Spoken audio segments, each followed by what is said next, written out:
নমস্কার বন্ধুরা, অনিফার্স world YouTube চ্যানেলে আপনাদেরকে স্বাগত।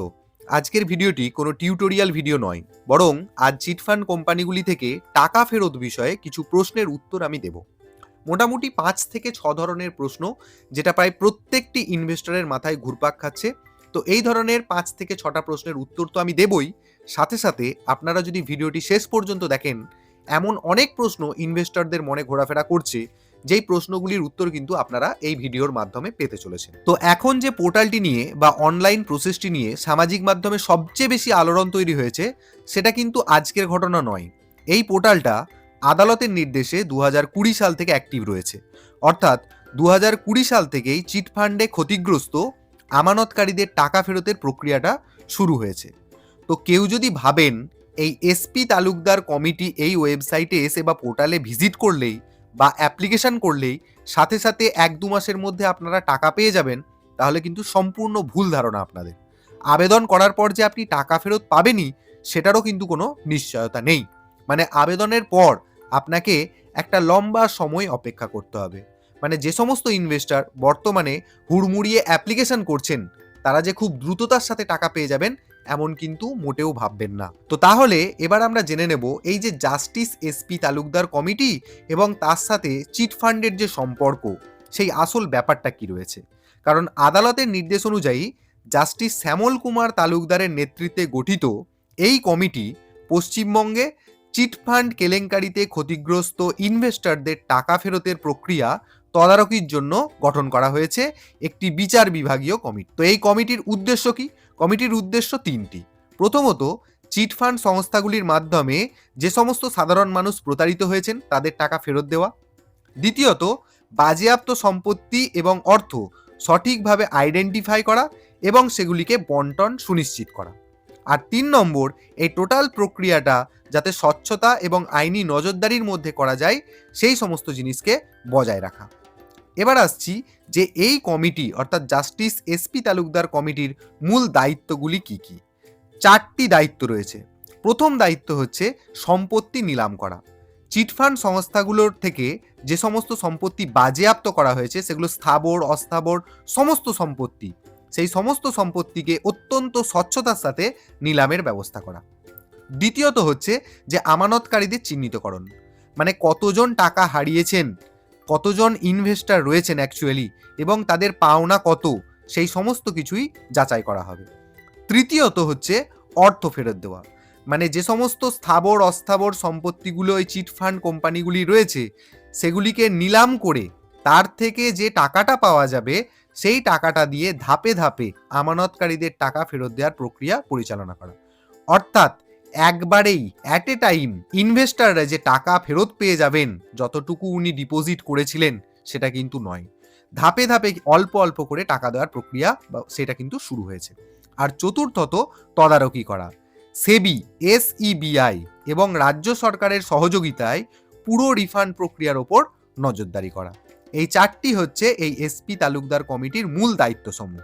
এরপর সবচেয়ে বড় প্রশ্নে আসি যে জাস্টিস তালুকদার কমিটি কিভাবে ইনভেস্টরদের টাকা ফেরত দেবে। প্রথম পর্যায়ে চিটফান্ড সংস্থার সম্পত্তি চিহ্নিত করা হবে এবং এই সম্পত্তি চিহ্নিতকরণের মূল দায়িত্বে থাকবে এই কমিটি, এবং চিটফান্ড সংস্থাগুলির ব্যাংক অ্যাকাউন্ট, জমি, বাড়ি, ফ্ল্যাট, গাড়ি এবং অন্যান্য যে সমস্ত সম্পত্তি রয়েছে, সেগুলোকে আইডেন্টিফাই করে তদন্তকারী সংস্থার মাধ্যমে বাজেয়াপ্ত করা হবে। তারপর কি করা হবে? আদালতের অনুমতিতে সেই বাজেয়াপ্ত সম্পত্তি বিক্রির জন্য সম্পত্তি নিলাম করা হবে। তারপরের স্টেপ হলো যে নিলাম থেকে যে টাকাটা পাওয়া যাবে, সেই টাকাটি একটি নির্দিষ্ট সরকারি তহবিলে জমা রাখা হবে। তারপরের স্টেপ, ক্ষতিগ্রস্ত আমানতকারীদের কাছ থেকে অ্যাপ্লিকেশন সংগ্রহ করে তাদের যে সমস্ত তথ্য, যেমন ডিপোজিট রসিদ, পরিচয়পত্র, সার্টিফিকেট ইত্যাদি যে সমস্ত তথ্যগুলো দিয়ে বর্তমানে আপনি অনলাইনে অ্যাপ্লিকেশন করছেন, সেই সমস্ত তথ্যগুলি সংগ্রহ করে যাচাই করে নেওয়া হবে। তারপর যেটা করা হবে যে অনলাইনে আবেদন যারা যারা করেছেন, সেই আবেদনের ভিত্তিতে তথ্য ভেরিফিকেশনের পর কার কত টাকা প্রাপ্য তার একটি হিসেব এবং তার সাথে একটি তালিকা প্রস্তুত করে নেওয়া হবে। আর শেষ স্টেপ হচ্ছে তালিকা প্রস্তুত হয়ে যাওয়ার পর, একদম ফাইনাল ভেরিফিকেশন হয়ে যাওয়ার পর, যে সমস্ত আবেদনকারীরা একদম সঠিক এবং বৈধ, সেই সব আবেদনকারীর একটি চূড়ান্ত তালিকা প্রস্তুত করে তাদের অন্তর্ভুক্তিকরণ করা হবে এবং সব শেষে ক্ষতিগ্রস্ত আমানতকারীদের আনুপাতিক হারে টাকা ফেরত দেওয়া হবে। প্রপোর্শনালি আপনারা রিফান্ড পাবেন। অ্যাট এ টাইম কিন্তু আপনারা পুরো টাকা রিফান্ড পাবেন না। আমি আসছি কত টাকা করে আপনারা ম্যাক্সিমাম আপাতত রিফান্ড পেতে চলেছেন সেই বিষয়টা নিয়ে আমি আসছি। মোটামুটি ধরে নেওয়া যায় যে বাজেয়াপ্ত টাকার পরিমাণ অনুযায়ী ধরুন আমি ধরে নিচ্ছি সম্পত্তি এমন রয়েছে সেখান থেকে হয়তো 500 কোটি টাকা পাওয়া গেল। সেই 500 কোটি টাকা যেটা বাজেয়াপ্ত করা হয়েছে সেই টাকাটাকে প্রত্যেকটা মানে কতজন ব্যক্তি অ্যাপ্লিকেশন করেছেন, কারা বৈধ কারা অবৈধ, সেই সমস্ত যাচাই বাছাই সমস্ত কিছু করে নেওয়ার পর যারা অ্যাকচুয়াল ইনভেস্টর তাদেরকে প্রপোর্শনালি টাকাটা ফেরত দেওয়ার চেষ্টা করা হবে। মানে সাধারণত একেবারে পুরো টাকাটা কেউই কিন্তু ফেরত পাবেন না, এটার আশাও করবেন না। যেমন যেমন আবেদন হবে সেই আবেদনের ভিত্তিতে ধাপে ধাপে টাকাটা ফেরত পাবেন। যখনই নতুন টাকা আদায় হবে, মানে নতুন আরো কোনো সম্পত্তি সেটাকে নিলাম করা হলো, তারপর তার টাকা বাজেয়াপ্ত করা হলো, তখন কিন্তু আবার নতুন করে ফেরতের নির্দেশ আসবে। সেটা আপনারা কিন্তু ওয়েবসাইটে একটু ফলো রাখবেন, সেটা জানতে পারবেন। আর একই আমানতকারী একাধিক ধাপে টাকা পেতে পারেন। মানে ধরুন আজকে আপনি একটা সার্টিফিকেটের জন্য অ্যাপ্লাই করেছেন, সেক্ষেত্রে 10,000 টাকা ফেরত পাওয়ার লিস্টে আপনার নাম এসেছে। আবার আপনি অ্যাপ্লাই করলেন, সেই টাকা ফেরত পাওয়ার পর মানে সেই প্রসেস যখন চালু হবে আর কি, তখন আপনি আবার ফেরত পাবেন। এই ধরনের প্রসেসটা কিন্তু চলতে থাকবে। সুতরাং অনলাইনে অ্যাপ্লিকেশন করার পর একটা দীর্ঘ সময় অপেক্ষা করতে হবে আপনার প্রথম কিস্তির টাকা ফেরত পাওয়ার জন্য, কারণ একেবারে সর্বোচ্চ 10,000 টাকা অবধি ফেরতের সুপারিশ করবেন এই কমিটি। মানে আপনি ধরুন একটা সার্টিফিকেট যেখানে আপনি 2 লক্ষ টাকা ডিপোজিট করেছিলেন, আপনি 2 লক্ষ টাকার আগেনস্টেই অ্যাপ্লিকেশন করলেন, করার পর আপনি যে 2 লক্ষ টাকা ফেরত পেয়ে যাবেন এটা কিন্তু নয়। আপনি সর্বোচ্চ 2 লক্ষ টাকার আবেদন করলেও আপনি পাবেন সর্বোচ্চ কত টাকা? 10,000 টাকা। কারণ কমিটি এটারই সুপারিশ করছে, কারণ সবাইকে তো অল্প অল্প করে টাকাটা ডিস্ট্রিবিউট করতে হবে না। এরপর চলে আসছি আমরা যে কারা কারা এখানে আবেদন করতে পারবেন। জাস্টিস তালুকদার কমিটির আওতাভুক্ত যে কোনো চিটফান্ডে ক্ষতিগ্রস্ত আমানতকারী বা তার বা তাদের বৈধ উত্তরাধিকারী যারা রয়েছেন, সেটা একটা ব্যক্তি হন বা অনেকগুলি ব্যক্তি হন, বৈধ উত্তরাধিকারী হতে হবে। সেই বৈধ উত্তরাধিকারীরাই আবেদন করতে পারবেন। এছাড়াও যদি ইনভেস্টর নিজে বেঁচে থাকেন তিনি তো অ্যাপ্লাই করতে পারবেন, সেকেন্ড ইনভেস্টর যদি বেঁচে থাকেন তিনি অ্যাপ্লাই করতে পারবেন, নমিনি যদি বেঁচে থাকেন তিনি অ্যাপ্লাই করতে পারবেন। আর এদের সবাই যদি মারা যান তাহলে আপনারা অনলাইন অ্যাপ্লিকেশন করতে গিয়ে আদার্স বলে একটা অপশন পাবেন, যাদেরকে বলা হচ্ছে অ্যাকচুয়ালি উত্তরাধিকার, তারা তো আবেদন করতে পারবেন, সেটাই এখানে পরিষ্কার করে বলা হচ্ছে। যৌথ নামে মানে জয়েন্ট অ্যাকাউন্ট ডিপোজিট করা ব্যক্তি বা ডিপোজিটকারীরাও এখানে আবেদন করতে পারবেন। যদি আমানতকারী মারা গিয়ে থাকেন তাহলে যেটা একটু আগে বললাম, বৈধ উত্তরাধিকারী অথবা পরিবারের সদস্য মানে প্রয়োজনীয় উত্তরাধিকার, তাদেরকে প্রয়োজনীয় উত্তরাধিকার সংক্রান্ত নথিপত্র দিয়ে তবে আবেদন করতে হবে। যারা এখনো কোনো ধাপে টাকা ফেরত পাননি বা অল্প কিছু টাকা ফেরত পেয়েছেন তারাও পুনরায় আবেদন করতে পারবেন পরবর্তী ধাপের জন্য যদি যোগ্য বলে বিবেচিত হন। মানে আপনি এখন অ্যাপ্লিকেশন করেছেন, আপনি 10,000 টাকা পাওয়ার জন্য এনলিস্টেড হয়ে গেছেন বা পেয়ে গেছেন, এর পরের স্টেপটা যে আপনি আবার পেতে পারেন এটারও কিন্তু কোনো নিশ্চয়তা নেই। সেটাও কিন্তু ভেরিফিকেশন করে তবে সেই ধরনের একটি লিস্ট হয়তো প্রস্তুত করা হবে, যার মধ্যে থেকে আপনি হয়তো দ্বিতীয় সার্টিফিকেটের জন্য বা দ্বিতীয়বারের টাকা পাওয়ার জন্য আপনি আবেদন করতে পারবেন।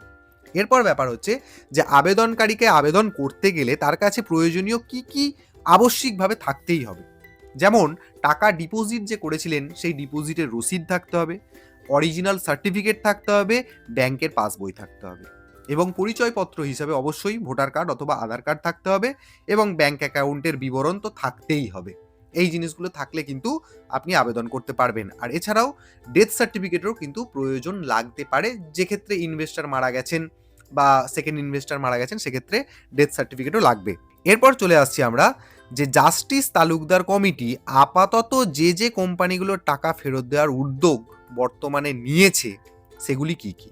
প্রথমত হচ্ছে অ্যালকেমিস্ট গ্রুপ অফ কোম্পানিজ, দ্বিতীয়ত এমপিএস গ্রুপ, 3 নম্বর ভিভজিওর গ্রুপ, 4 নম্বর প্রয়াগ গ্রুপ, 5 নম্বর পয়লান গ্রুপ, 6 নম্বর টাওয়ার ইনফোটেক, 7 নম্বর মাল্টিপারপাস বায়োস ইন্ডিয়া অথবা Waris finance, Dewan financial services, Bluebell agencies, ডেভিন কমেক্স এন্টারপ্রাইজেস ইত্যাদি ইত্যাদি। আরও কিছু হয়তো এর মধ্যে থেকে যেতে পারে, তবে যেগুলোর নাম করলাম সেগুলোর টাকা ফেরত দেওয়ার উদ্যোগ কিন্তু বর্তমানে পুরোপুরিভাবে চালু হয়েছে। এবার আর কয়েকটি প্রশ্ন যেগুলো আমি এখনো উত্তর দিইনি, সেগুলো হচ্ছে যে অনেকগুলো সার্টিফিকেট যদি আপনার থেকে থাকে তাহলে আপনি কিভাবে আবেদন করবেন? এটা আমাকে অনেকেই কমেন্টে জানতে চাইছেন। তো দেখুন, এখানে আপনি আপাতত একটা মাত্র সার্টিফিকেটের জন্যই আবেদন করতে পারবেন। কারণ এখানে দেখা যাচ্ছে যে ১ম সার্টিফিকেটটার জন্য যখন আপনি এপ্লাই করলেন, সেখানে যখন আপনি আধার নম্বর দিচ্ছেন, তখন দ্বিতীয়বারের জন্য যখন আপনি সেম আধার নম্বর দিচ্ছেন, আপনাকে দেখিয়ে দেওয়া হচ্ছে আধার নাম্বার অলরেডি এক্সিস্ট। তাই আপনি আর দ্বিতীয়টার অ্যাপ্লিকেশন করতে পারছেন না। এর কারণটা একটাই, বর্তমানে কেবলমাত্র একটি মাত্র অ্যাপ্লিকেশন ইনভেস্টরদের কাছ থেকে নেওয়া হয়। তো আশা করছি এই পুরো ভিডিওর মাধ্যমে ইনভেস্টরদের মনে যে প্রশ্নগুলো আসতে পারে সেগুলো ক্লিয়ার করার চেষ্টা করেছি। এর পরেও যদি আপনাদের কোনো কিছু প্রশ্ন জানার থাকে সেটা আমাকে অবশ্যই কমেন্ট করে জানাবেন, আমি তার উত্তর দেওয়ার চেষ্টা করব। আর আপনাদেরকে রিকোয়েস্ট করব, যারা আমার চ্যানেল রেগুলার ফলো করেন বা সাবস্ক্রাইব করে রেখেছেন, তারা যেন জনস্বার্থে এই ভিডিওটি প্রচুর পরিমাণে শেয়ার করেন এবং আপনারা যারা আমার চ্যানেলটি এখনো সাবস্ক্রাইব করেননি তারা চ্যানেলটিকে সাবস্ক্রাইব করে নিতে ভুলবেন না।